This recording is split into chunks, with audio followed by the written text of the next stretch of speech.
Okay, hello everybody. We are back for episode 8, I want to say, of the podcast.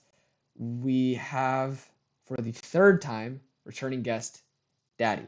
Please introduce yourself. Always a pleasure to be back on the VBL podcast here. I'm excited to talk about this match because it was a circus. It really was. Before we get into the match though, I was told to look at Daddy's season 9 transactions. So I'm going to take a moment to look at uh Yeah, I never use my transactions in last season. I'm like, all right, if something's sort of not working next season, I'm just gonna drop them. I'm just gonna use those moves because I never do, and I feel like I should. mhm. All right, so Daddy drops Gyarados, Raichu, Dragalge, Flareon, and picks up Baxcalibur, Luxray, Espeon, and Fungus. Okay, so Daddy is very excited about these. Do you want to quickly hit on why you're so excited about these changes? I'm excited because I think Baxcalibur is crazy broken Mhm, and provides like immediate offense where Gyarados kind of needs setup mhm. generally, to one shot things at least. So yeah, Yeah. I don't know. I'm really excited about the backs, and then Luxray I think is usable and fine. Same thing with Espeon, and then obviously Fungus is situationally very good. So And I think it's very interesting, sort of what things you tried to preserve and then what things you dropped and what things you added. So like even though you dropped Gyarados, you still made sure to pick up and Intimidate, which I think is interesting. You keep the electric type, you keep the dragon type, even though these different things are sort of being mixed around between different Pokemon than they were originally on. Um, Big addition with the fungus. How yeah, excited I are didn't you have to use any that? redirection. Hmm. I didn't have any redirection other than that, and it's sort of like it came down to it was either going to be Fungus or Hmm. Greedent in my last Hmm. slot. And Yeah, I had one extra point. I was miscalculating at first. yeah, I like So fungus. yeah, I needed like either a trick room presence or like Hmm. something to dissuade people from using trick room, and Fungus Hmm. is probably one of the best at it. Yeah, and I just think like Greedent, it's just more. I've struggled with this before, just adding more setup offense. Like, yeah, you might Hmm. have different threats to set up, but like realistically, a lot of times they might get stopped by the same things, like attacking on turn one. Yeah, and my team was just a little too setup orientated, Hmm. like without having Hmm. redirection. So like Hmm. it worked, but I was like barely scraping out these wins Yeah, also. So I mean, I was undefeated until Steve, but they were all very close and could have gone the other way. yeah, I'm excited to see how it works out because I think, especially when you're winning and you make a big move, I mean it's a gamble, right? But Right. if you can figure out what's wrong with your team early, even though you've won, that's I feel like that's some of the best teams that we've seen because if you are starting at a high point and can early on make a positive change, you're just that much better off, right? Right. I kind of saw my core of five, like Gyarados included, was pretty Hmm. strong. Hmm. So I kind of wanted to maintain that, just have like a really strong core of five, make that Hmm. five even stronger by adding Yeah, Caliber, and then a few pieces to move around. But it's still a top heavy team, which is yeah. kind of new for me. But I'm enjoying it. I think top heavy is the way to go this season, personally. I agree. Why does it feel so different? I think the main thing is we added all the strong mons. So there like I think the amount of Pokemon in the very, very high tiers is like not that far from post DLC stuff from last gen, but the Hmm. amount of mid tier mons is still like really, really low. So it felt really hard to go for mid tiers when there are such strong top tiers. Right. Yeah. Some of the top tiers, like even those mid tiers that like theoretically should be decent into the matchup, Hmm. just aren't good enough. They don't have the stats or the moves. Yeah, I don't even think it's just that though, because like here's what I've been thinking is like okay, if you put Celesteela into this meta, it's extremely good. Like it's still one of the top Pokemon, but it's just like one of a few in whatever tier you'd put it in. Hmm. Um, if you add like Kangaskhan, also not a huge change, but think about how many Kangaskhan level Pokemon there are that will be added eventually. A lot. There are a lot of Right. them. How many Celesteelas are there? Not a ton more. Like there's Celesteela, depending on what it gets. Metagross might be good. Um, I don't know. There are definitely some Pokemon. Some of the legendaries will be in that. Taboos, Yeah, right? the Tapus will be that good, but like there aren't a huge amount more. Right. Whereas like one of the things and one of the things I think it's interesting, you drop Raichu and you don't recover a fake out. I assume there was literally not a single good fake out Pokemon to pick up. Yeah, and I already have Sableye to Oh, for I a didn't fake realize you had out, Sableye. right? Okay, yeah, yeah, Yeah. yeah. So like Sableye is incredibly good. Mhm. Sableye is I think we undervalue it every season. I don't know. I think we properly value it, but it's extremely good. And I think Yeah. it's I mean, yeah, always it's up there, right? yeah, it's Yeah. and It's it's not like a always mid tier. yeah, it's always if you can use Sableye correctly, it always feels very dominant because it's just controls the game like very, very few other Pokemon. Mhm. Yeah. But one of the things I noticed this season, and like I jumped on Medicham really early, just because the number of good fake out Pokemon is really, really minuscule. So, Yeah. you don't have Kangaskhan, like I said, you don't have the Hitmons. I feel like I talk about this very frequently. You don't have any of those like I mean like Persian is the only one that there is like mid to low tier just like solid fake out mon. I guess Toxicroak as well. But very few of them. And then that exists for everything. Like Luxray is probably one of the few solid mid-tiery uh intimidates along with like Mabostiff. Like there aren't a lot of them. Mhm. But once those mid Yeah. tiers flesh out, you're going to be able to be much more variable in like how much you're spending on this stuff. Because if you want fake out or intimidate now, you have to pay a pretty decent price if you want like a usable Pokemon, Yeah. which I feel like is a big Absolutely. deal. And also like I think Ampharos was a good pickup for me, low tier damage Pokemon. There are not a lot of good ones, really not a lot of good ones, and those tend to fill out as well. So there will just be more. I think when there are just more options, it's going to skew to feeling a lot better about random value Pokemon in the low middle tiers. I don't know if that Yeah, makes yeah, sense. there's really not a lot in terms of like damage dealers in the like what 8 point and below range. It's Hmm. like very few. That's why Flareon was like kind of enticing to me at the beginning of the season. So Yeah, it's like, well, this is kind of the only thing in 7 points that can hit hard, you know?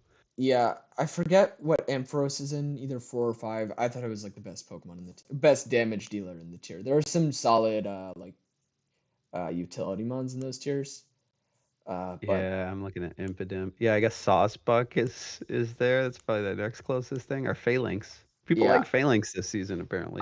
I really like Ampharos, and that's another thing actually. There are certain in addition to like intimidate fake out, there are just like certain types that are still really sparse since there are so few Pokemon. Like electric is one of them, which I think is funny actually. You had a good electric Pokemon, and then you made a move dropping it, and you still have a good electric Pokemon. There are Yeah. not many of them.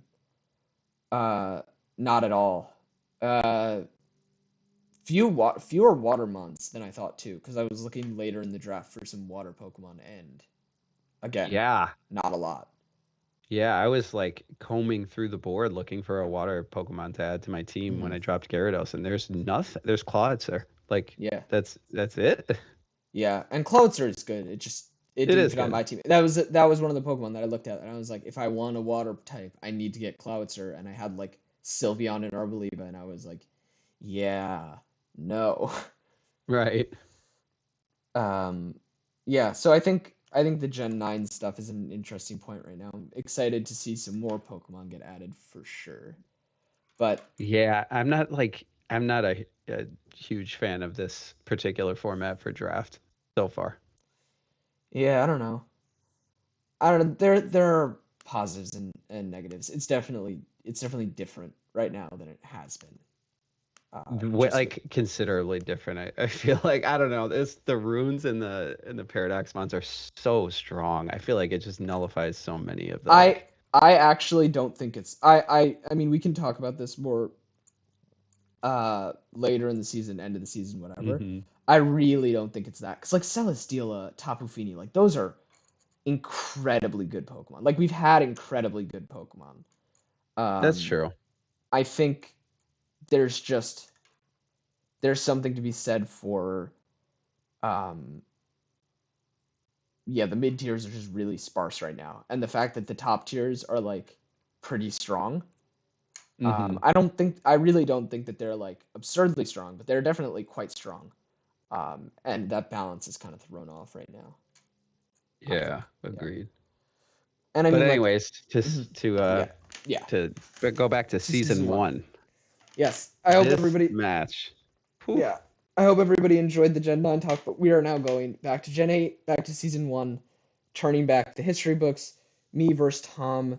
You would have just seen that because I, starting this episode, am editing in the games, the replays right before we start talking.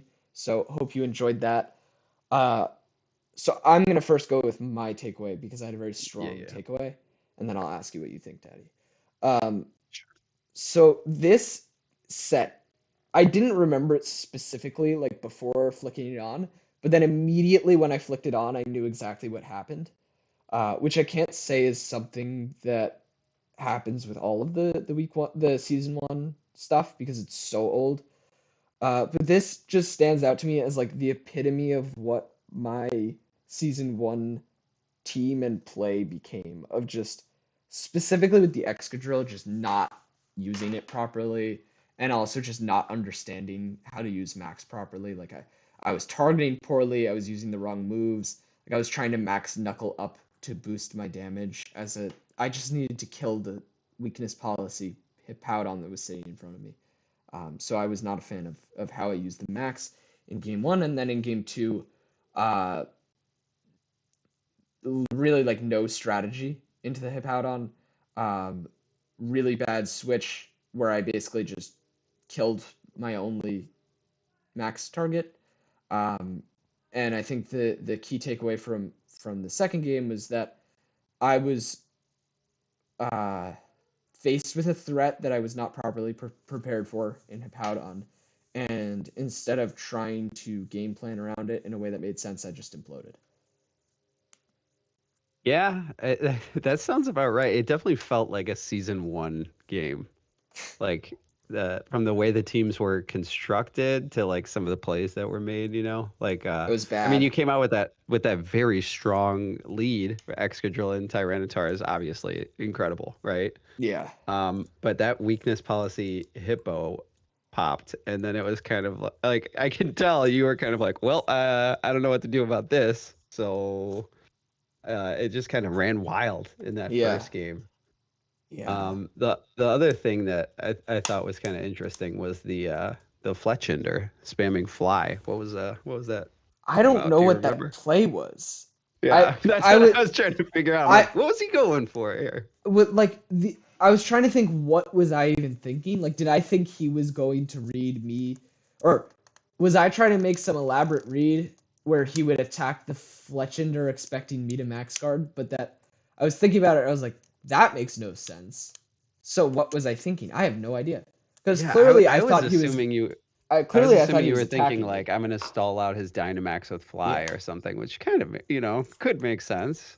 That move paired with max guard would make a little bit of sense. A little bit, but without max guard it made and I mean with max guard it wouldn't have made sense, but without max guard it made literally no like there were a couple of plays that game, like the turn one of the game two as well, where I just like set up the weakness policy for him while doing minimal damage. Um, just a couple of plays that I look at and say, how could this have possibly gone right? Because a lot of times you make a play and you lose a game, and usually there's like, okay, this would have worked out if this, or if this, if this decision was made, if this build was different on the opponent's team, whatever. I do not understand how some of those plays were supposed to lead to winning the game. I don't. Okay, so in game 2, you go for the trick room setup with Mimikyu, Hmm. and um, I think if you didn't switch in the Reuniclus, if you just let the Fletchinder die, Yeah, you exactly. might have been in a pretty good position. Yeah, I agree. The switching of the Reuniclus is extremely extreme. Like that's I don't switch like that anymore. Right. I I do some dumb stuff still. I even still do some dumb switches, but I don't think I would ever make that switch. That's just you're leaving yourself out for way too much. Like and I get it. Like they're probably not going to attack Fletchinder, but you're gambling too much. Or I guess Yeah. I was gambling too much to switch in that Reuniclus. You just can't play like that. And with Trick Room just going up, you probably don't want the Fletchinder in back, right? Hmm. You just want it to die, you know? Yeah, But which I yeah, that's guess. like that's why I was saying at the beginning, Mhm. this felt like a very season 1 game. This is like, and the other team, we had the Ivysaur and the Clefairy, which Mhm. I'm assuming were fighting over the EVLA, right? You probably don't want to sash either of those, especially with Doug Trio there. Yeah, I mean, especially with both teams have sand also. Um, but look, Clefairy didn't come. Maybe that was the idea was Sash Clefairy with Lapras. So as the Hmm. alternate mode, I didn't, like the series wasn't close enough to see the alternate mode, and Tom didn't post his pace, so I don't know what the sets were. Um, Yeah, and the Hippo kind of highlights the power of like bulky Pokemon in Dynamax. You can just yeah, slap a weakness policy on anything, and it becomes a major threat. yeah, yeah. I also just think a lot of serious draft threats took advantage of me not understanding what they were because they were ladder threats. So like Hippo Hmm. was one for sure. Primarina was one when we played back in week two. Hmm. Um, there are certainly, and that's like certainly a common theme of season one for me is these threats that I don't really understand are threats. Um, yeah. Yeah, Also, that's one of the things that I didn't particularly like about Dynamax. I know that a lot mhm, of people are like, well, anything can become threatening with Dynamax, and that's kind of cool. And it kind of is, but weakness policy, like, comes so often in a Dynamax I like format. I weakness feel like policy. I kind of do too, but it's also kind of lame that there's this item that, like, just wins you the game if for some reason your opponent didn't prep for it. But it got to the point where people were prepping for it every week, basically. Yeah, Like, I think we learned the Dynamax meta enough that it was fun. yeah. I think early there were some stompings because of Dynamax, or like that they were even worse stompings than they would have been because of Dynamax. But I don't know that that's like the worst. I really enjoyed this season's like BDSP and the like later I don't like Sword and BDSP. Shield I don't like seasons BDSP. where like where it wasn't Dynamax. I don't know. It felt a lot more comfortable for me Hey, at least. you're talking about BDSP and you're just complaining about weakness policy ending games super quickly. Like if I recall correctly, I believe you in the playoffs in BDSP ended a game in 2 turns. Yeah, that was sick though. And then I lost. It's See, like one of the all-time if classics. I was a good player, I would have just won game two after seeing hit pout on weakness policy hit pout on. But I wasn't, Hmm. so I didn't Right, deserve the right. win. I didn't deserve the win. This one Also, also kind of highlights how much you grew as a player after the first, season or whatever. I think a yeah, lot of us did, to be honest, but yeah, I do think it's interesting though seeing things that like the Reuniclus switching. I would never ever do that. And the whole game two, right. actually, I would never do that whole Arctivish thing. That was insane. It was totally and utterly insane. Hmm. Um, but there are certain things that I think still resonate with my play. Like one of the things I always struggle with is keeping and I think it's because I started playing in Dynamax. Maybe is why I do this, but I struggle with keeping the primary threat in back to start the game, like Hmm. planning to keep it in back. And I think I'm trying to pay more attention to that because like Roaring Moon this season, like if play correctly, it can just come in and win. Right. Um, but I haven't really So it's always been tough for me. And again, I think it's because like I played Gudra in season 3. I played with Gudra in season 3, Metagross in season 4. You just lead those weakness And policy they win. live, Yeah. right? Yeah. Yeah, I guess what was it? I think whenever I had the rain team, I don't know if it was season 2 or 3, I had Cartana, and having Cartana in the back Season with like a 3, I think. scarf or something was hmm just always so good because it could just kill things, right? hmm So Yeah. I've kind of had mons like that ever since, like Yeah. Meowscarada last season, like hmm Iron Valiant this season. Those mons that can just come out in the back and just kill everything, like Yeah. with just raw power and speed. Yeah. And I think I will say the one season that I did very well with that was I think it was Daddy Plan Part 1 it must have been when I had Moltres Mhm. Galar in non-max. Mm, yeah. That thing just makes sense to me. It made sense to me on ladder. I did really well with it on ladder. It made sense with me in draft. I did really well with it in draft. Love that mon. Awesome mon. Yeah, really strong mana. You used it really well too. Yeah, and I mean that was like kill the one thing that deals with it, get it in, give it like a million bulk EVs, set up, kill everything. It was so fun. Ah, I miss Moltres. I want Moltres back. You think they'll bring it back? They'll probably bring it back. Hopefully. I mean it does really well against the defensive uh ruins, and I don't like the defensive. Well, I don't mind Tinglu. I hate Woqian. Hate Woqian. You don't hate Ting Lu? No, because I don't know. I feel like I always find ways around Tinglu. I mean, I guess it just when it runs Fisher Just hit it and with it just close sits on the combat. field. It's just hit it with close combat. It's not that hard. Yeah, okay. You could say that about any Mon in the game, though. Of course I can, Like, but I'm choosing to only say it about Tinglu because it's funny. yeah, yeah, No, I but guess so. I mean I think there is something to like Ground Dark has enough exploitable weaknesses. One of them being fighting, so like Steel is not a it's not a cure all for once, which I think is really like for defensive mons. I think that's a big deal. Um, so like if you prepare for Ground Dark and then you have stuff for like poison, because I feel like that's a big one. So like if you have fighting and ground, I feel like you're doing pretty well against Tinglu. If it's flying, it was never gonna happen. I'm sorry, it just wasn't. Um, no, but I mean, obviously Tinglu is good, but personally on ladder, I've struggled a lot more against Woqian for some reason. I hate uh, Woqian. It's so annoying. Because also like uh, when you lose to Tinglu, I mean, I guess if it's Fissure, that's annoying. But like if you lose to just like, oh no, it two hit KO'd you and you didn't do damage, like that's not as horrifyingly annoying as Woqian as the specifically the Glamora Woqian team with Toxic Debris. I hate that team. It's so annoying. mm-hmm. I played like 9 straight on ladder and then I just like stopped playing Regulation C because I even I don't know what I added to whatever my team was, but I added something like specifically for it and like kind of kept losing still. It was bad. They're all annoying. Like, I can't think of its name now. I would call it a I don't mistress. mind Chiyu or Chen Pao.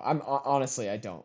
I don't mind them. Yeah, I don't know. They're Chiyu's kind of they're annoying. ex Chiyu is it's very good, but they're exploitable enough. Like Tinglu, Woqian, I haven't played either of them in draft, to be fair, but like if they get the right Terra on you, there is not a whole lot you can do. There really isn't. Chiyu, Chen Right. Pao, they're both really frail. Really, really Hmm. frail. And maybe it speaks to my style of like I like playing defensively, so I can just build to take not as much damage and like anything will OHKO. And maybe there's something to that, but I don't know. The defensive ones give me a tough time. Yeah, they're just also like if you play ladder, you like every team you make has to have an answer to Flutter Main because it's on like 95% of teams. Like Iron Bundle, you have to be ready for like these very specific mods that and in draft, I guess. Mhm. Like they're just so I don't know. I feel like BDSP Cresselia, we have like 20 of those mods now. I don't Which, know. okay, everybody gets one, or maybe two in some Yeah. cases, but I feel like they nullify so many of those mons that are more interesting in or could be more interesting. Like in the last format, I thought it was really good. I thought it was I really balanced. I don't know, but I mean, like maybe this speaks to something that I'm doing wrong. But like, I have Roaring Moon. I think I Hmm. have three Pokemon with 6 kills, and Roaring Moon has like one or something. I'll let me check because now I need to check. But Roaring Moon is far from my kill leader, and in Hmm. fact, most of the good stuff that's happened on my team has just been like Roaring Moon is exists, and other stuff is doing more important stuff. You Yeah, know, maybe because people prep so hard into it that it makes other things on your team stronger. maybe, but like I mean, like Arboliva just like solo one game, week one for me. And Hmm. that's a what, like 11-point Pokemon? And it's just like basic. And I brought Scatterbug, and Scatterbug was good. Like there are opportunities to use, and like Primeape is the kill leader or is tied as kill leader right now. Like that's there are other Pokemon doing good things, and like Jordan's Florges has been really nice. There's a lot of more quote unquote interesting stuff that's doing really well. Both of the Gyarados are high in kills. I'm trying to look at my team though. Yeah, Well, so one our won't be for long. well, yeah. Our Primeape. Do you see Primeape up yeah, there? I said Primate number one. Oh, did Yeah, you? I missed that. yeah. I was busy looking at it. So my team: Arboliva 6 kills, 0 deaths. Bronzong 6 kills, 3 deaths. Uh, Metacham 6 kills, 6 deaths. That's a lot of deaths. Oh, it something happened. What happened? I Did you do I did something? a bad thing. I Uh, fixed it. oh Yeah, no, sorry. my computer screen just like exploded. Yeah. I did a bad thing. So I love the doc. Um, Sylveon 3 kills, Arcanine 3 kills. All right, I need to just like search NYN. All right, where is Rory Moon? How far down? Does he even have a kill? Who knows? Oh that's wait, I should wild. just search Roaring Moon. My Roaring Moon has, oh my god, not survivals. I don't know why I'm having so much difficulty on this doc. It has 2 kills and 4 deaths. Yeah, my Iron Valiant has 3 kills, 3 deaths. Yeah, and I mean like yeah, you have Corv and Gyarados above it. And yeah, is there Larian's above it too. yeah, is there something to be said for people are prepping harder for I think so. yeah, but like clearly you can prep to get those things out of the game. And like Steve, his Bronzong has more kills than his Iron Hands. Like there are a lot of teams where you know certain things that are not as high tier attackers um, are still producing. Like Yeah. Roaring Moon is like my fifth or fourth. Arcanine, But are Sylveon, we messing up by fifth, not like playing fifth. harder into these strong Pokemon? I Maybe. don't know. Like I always feel like there's probably more I could have done with Iron Valiant here, but I was Hmm. winning. Like I'm 3-1, so like Yeah, exactly. So if it's working, then like could there have been more? right. Maybe, but like what does more even mean? Just like larger margins? I don't know. Yeah. I've had that thought in previous seasons too, whenever we like discuss the kill leaders and it's like, Hmm. oh man, like look at this Pokemon across both conferences has so many kills. And I'm like, well, that's nice, but like also the teams that are going like 6-1 or 5-2 that have their kills spread out all over the place, like those coaches deserve some credit too for spreading those Hmm. kills around. You know what I mean? It's like I mean, I think. it's cool when Mhm. Great Tusk, kills 8 mons in a match, but it's also cool when like every mon on your team gets a kill or two, right? Yeah, but I mean, I think it's just you have to, as a coach, have sort of your finger on the pulse, right? And just know when it's time to, like, if you have Great Tusk, for example, when it's time to just say, all right, Great Tusk, you're gonna go kill 4 things. Mm-hmm. Because certainly there are just some games where you could just like Right. click Earthquake, Helping Hand Earthquake twice and win. Right. Okay, probably not, since there are so many ways to be immune. But like, that's sort of my point. The Um, matches where like I know that this mon is just gonna go crazy, and then it mhm. does. Yeah. Yeah, and then there are some times when like, my setup for this week was mostly around howling up Roaring Moon, but unintentionally I had like a +4 Arcanine that had howled 4 times and then just clicked Extreme Speed a couple of times and won. Like, Yeah. you need to know when, my plan this week wasn't for Roaring Moon to get 4 kills. My plan was for Roaring Moon to just be like effective, do something. Mm-hmm. And in that game two this week, I mean, I don't know if you've seen it, but it kind of just died. Like, it did a little bit of stuff, but it kind of just died. But it took enough attention for me to win. And if that's all it's doing, but I'm winning, that's value, right? Mm-hmm. Yeah, Yeah, for sure. I think that conversation is definitely interesting. Of like, yeah, I mean, yeah. If your Pokemon can come get 4 kills in a game, that's obviously the best thing that it could possibly do. But is it better to get 3 kills or just come and be a team player? I don't know. Depends. Which makes it more likely for you to win the game. Mm-hmm. Yeah, true. But I think that's always going to be a question. Like, I don't think that's something that you can solve. I think that's just a week to week. You have to decide what you're doing. Yeah. I think the win percentages are funny also. Like, I see the highest win percentages: Florchus, Floatzel, both on Jordan's team. Yeah, well, it helps when it's an undefeated team, right? And Jordan's crusher this season, huh? Yeah, and I mean, look, that's an example. Like, Florges and Floatzel, I believe, unless I'm missing some. Yeah, no, those are his kill leaders, and he's undefeated. Yeah. Like, All right. Well, it's maybe not I was wrong. only. And granted, he does have Jugulus, and I think Jugulus is really good. But it's not only about those mons. I think. Yeah, I guess Jordan's team is kind of the counterexample to my point. Hmm. Like what like Jugulus was the first pick. I guess he has Garchomp also. Yeah, but I mean, like, who has more kills than both of those two?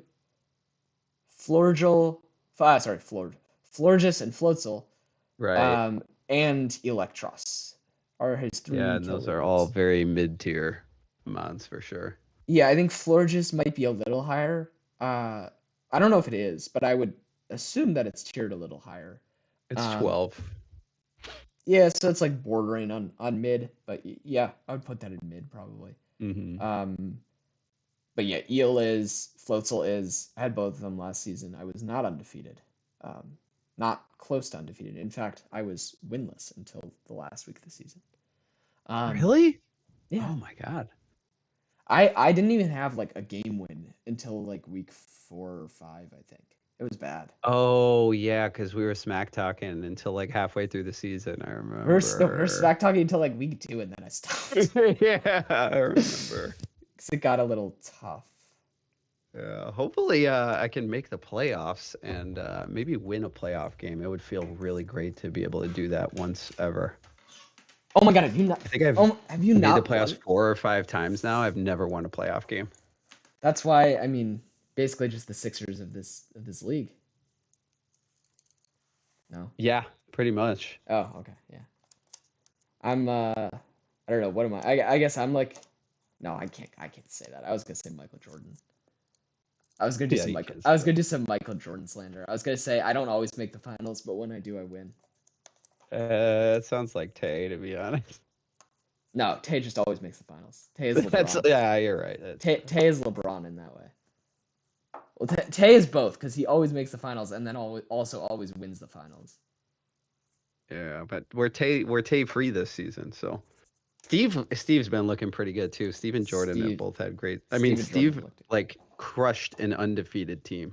You know what I Yeah, mean? Like yeah. I mean, Steve when Steve is cooking, like I mean, I don't know that I could say that like any of the like most winning coaches are better than the other, but he terrifies me the most. I feel like I talk about this all the time. He just always has Yeah. my number.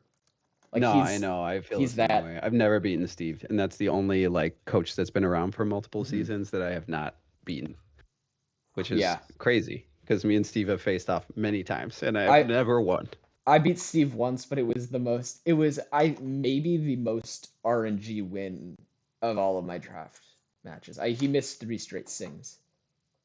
Ooh, well, And that's then what you get when you use Sing, though. yeah, but three straight, it's tough. Yeah, that is. But yeah, I mean Steve terrifies me. Tay terrifies me. I've won some games versus Tay though.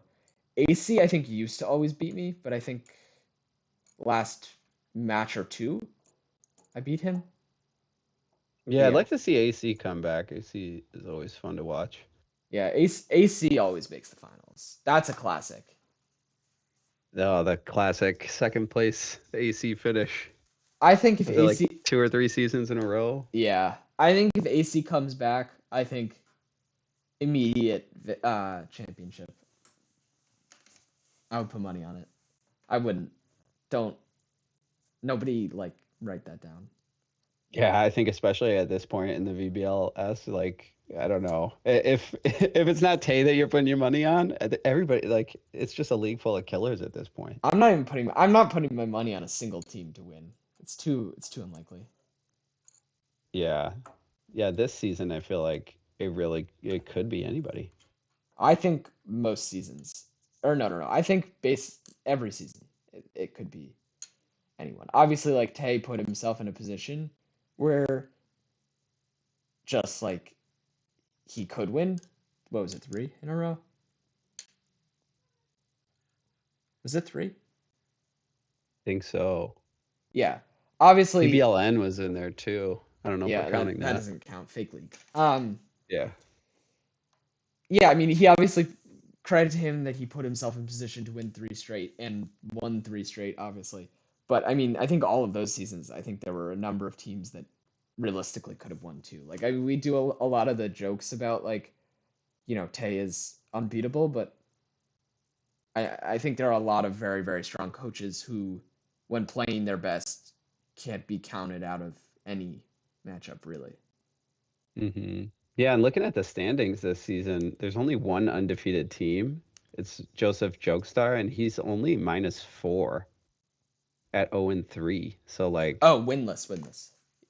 Yeah. yeah. So there's, you know, Yeah, there's been some close sets there. he is not out of it by any means yet. And yeah, -4 at 0-3 is insane. Because I'm 3-1 and +1. So Yeah. like, you Yeah. know, No, that differential is wild. Trying to see what some of the closest are. So there are two and two teams. Ray, champion, reigning champion, and Heaven, former champion. They're both two and mm, two and -1. So they have two more wins, and their differential is only three higher. yeah, It's pretty wild. I know. It's a tight one. It's gonna be interesting heading into playoffs for Oh, sure. All and the conferences, everybody still has like a decent chance of making it. I mean, the yeah, 4-0 coaches are basically guaranteed. and Ray is 2-2, -1 on Mons, and -1 in games. That's wild. So that's a bunch of really, really close games, I'm guessing. Yeah. Yeah, I guess Steve Electric and Jordan have been running away with it, but other than that, it's been tight. Yeah, I think we'll have another tough close to the season. Those are always not the most fun. As someone who's been in the like playoff contention but not top of the playoff picture numerous seasons, that is not fun. Mm-hmm. Yeah. All Uh, right. Wrapping it up now. All right. Yeah. Thank you everyone for episode 8. Hopefully I'll get it up tonight. Um, but yeah, everybody thank Jordan in the comments because he told me to edit in the replays, which I think is a very good idea. So thank you, Jordan.